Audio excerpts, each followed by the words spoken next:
So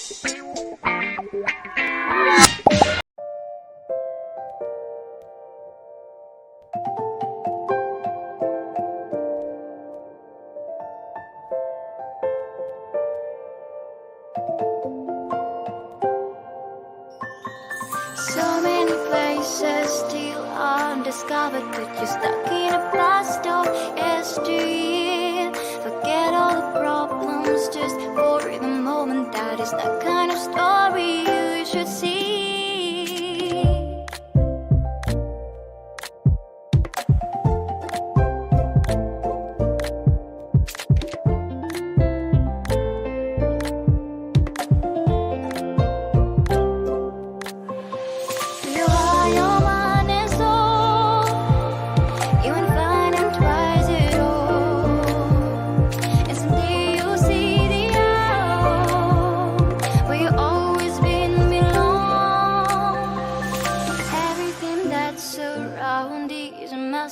Just open the eyes of your own heart.